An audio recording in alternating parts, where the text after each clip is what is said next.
It's nice to see you. Maybe we can have our own fight tonight. We'll see what we can do. I failed. I failed milk and cookies in kindergarten. I was stigmatized for that. It follows you. Now I know I'm just opting out, but I was opting out when opting out wasn't cool. We had teachers. We didn't teach to the test in those days. We mostly just tested the teach. We were all feral in Manhattan at 1947 when I was in kindergarten. Those teachers came from something called normal school. Usually you don't see those two words together in one sentence. And for homework, we're going to do oxymorons. I think I'm better without that, huh? And oxymorons, we're going to do normal school, intellectual, property. We'll do jumbo shrimp, and we'll do humane executions, and of course, the father of them all, military intelligence. But back at school, these teachers came from normal school. There was not yet in universities teacher college programs.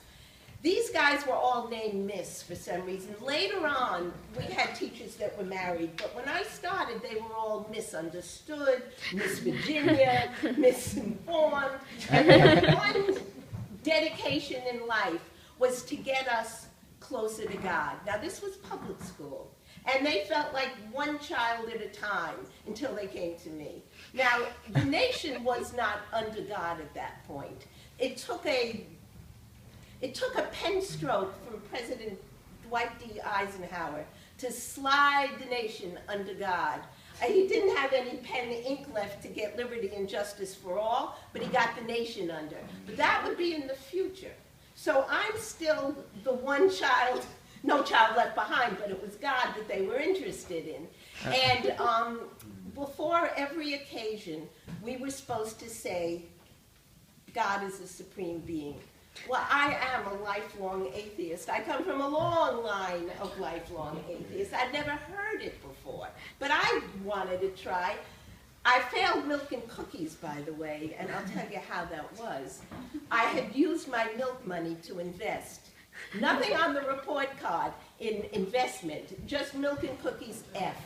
I used the money to invest in sea monkeys. Anybody know what sea monkeys are?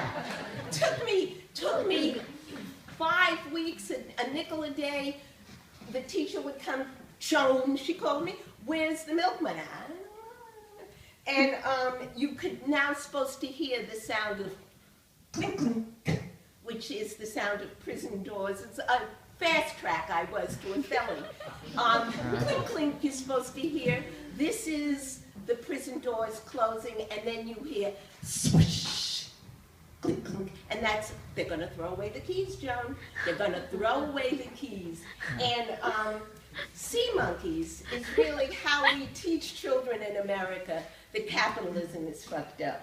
Basically, sea monkeys, they advertise them like have hours of fun, and you think you're getting pretty ponies, you see long hair on the box, and they're brushing their teeth. Well, what they are is fish food.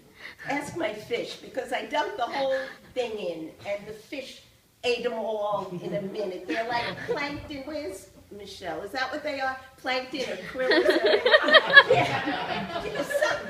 So, before every event, we were supposed to say God is a supreme being.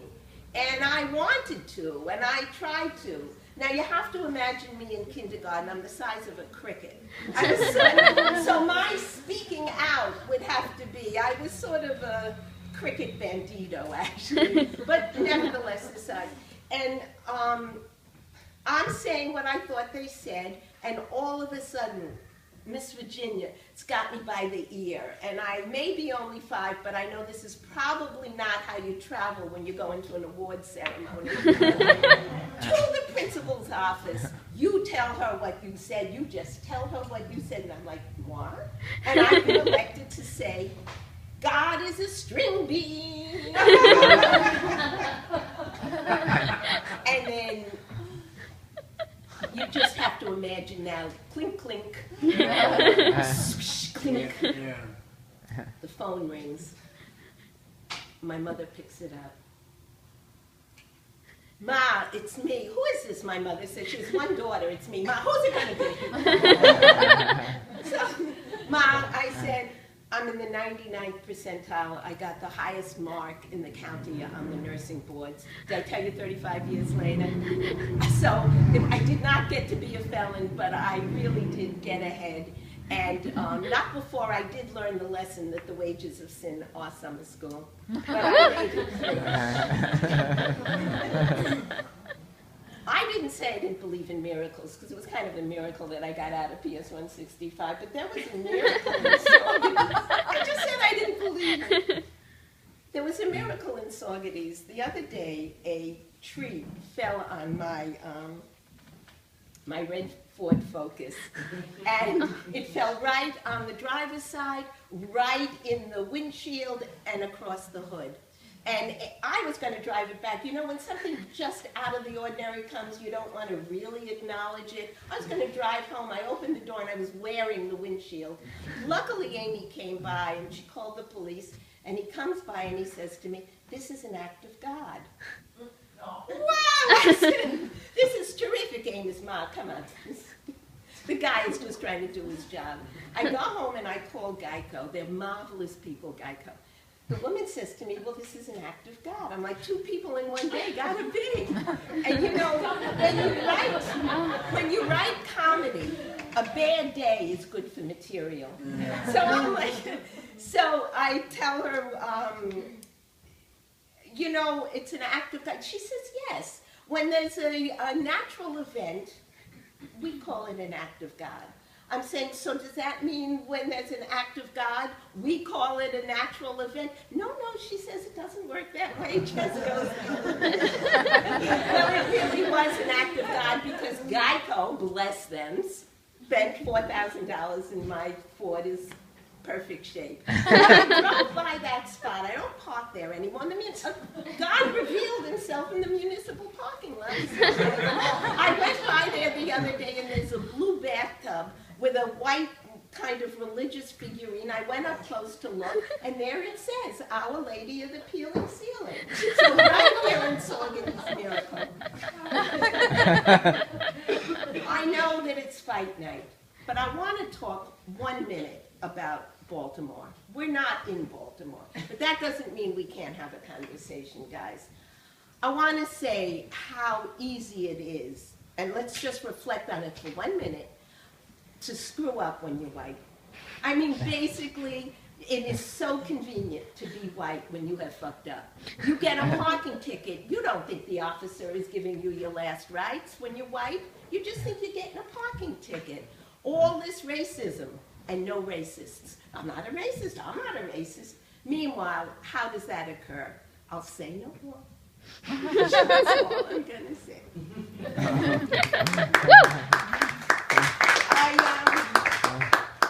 I don't know when I first became aware of this. I don't know how long into the relationship it was, but I realized I like the skunk better than the exterminator. I didn't start out to do that. It wasn't, I don't know how it happened. But day 1, 6 o'clock, I'm making supper, I smell a skunk.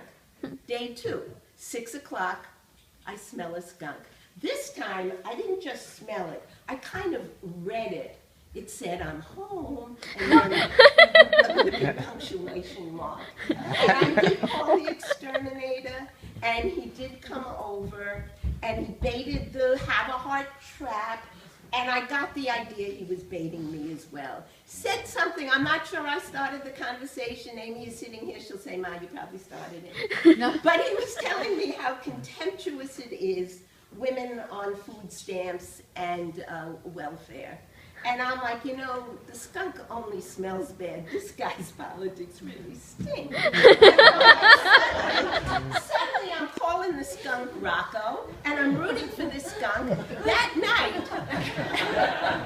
night, 6 o'clock, no skunk. 7 o'clock, no skunk. 8 o'clock, I'm home, dear. I smell the whole thing, punctuation mark. I'm like, Rocco, I've had dinner since 6. I'm have been extra species relationships. King Kong and Hope Lang.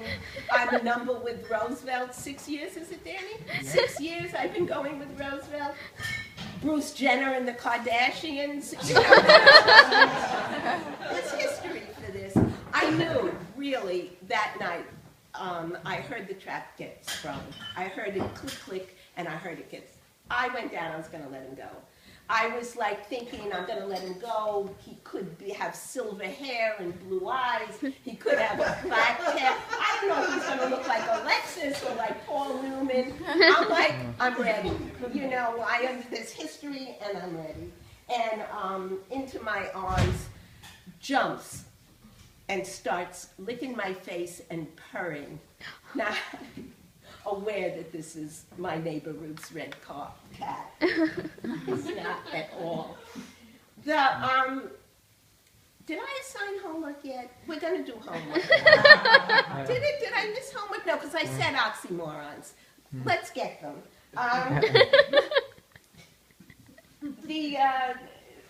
The ability to pay, and if you have copyright laws, it's not really legal to sing happy birthday in a lot of, you have copyright laws.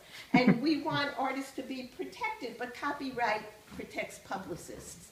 And that big case where the Titan Beatle, George Harrison, now pays $1 million to a defunct rock and roll company whose song it was went something like this: do-lang, do-lang, do-lang. Do-lang, do-lang, do-lang, do-lang. George Harrison, it was supposed to have stolen that. Well, we know in Saugerties, you really can't steal anything out of Saugerties. It's built so you can't get anything. You can't even get a joke stolen. I mean, what if you heard Rick Smith in Ace Hardware singing "If I Had a Hammer"? He's got 100 hammers. Him of anything. Even a joke. I mean, Saugerties is mountains, rocks, surrounded by water. Sounds a little like what they got in San Francisco Bay there. You couldn't get a joke out, for instance. There it is. You know the painter with the two assholes? This joke could never get out of Saugerties. The painter's on the 10th floor of a building. We don't have buildings with 10 floors in Saugerties. He's on a scaffold with his two assistants. Of course, now you tell the joke, you have to say they're interns. We don't have interns in Saugerties. We all make 49 cents an hour. Painter's on the 10th floor, leans over, showing his assistants not to tip the scaffold. If you lean over, he says, too much, whoop, down he goes. Down goes Harry and Larry after him. By the time they get to the bottom from the 10th floor, the officer is there, already drew a chalk line around him. Who is this guy, says the officer. Larry says, it's the painter. That's not much of an identification, the officer says. Well, Larry says, it's the painter with the two assholes. How do you know this guy's got two assholes? Harry says every night after work we go to the Exchange for a beer, and the bartender says, here comes the painter with the two assholes. Good night, guys.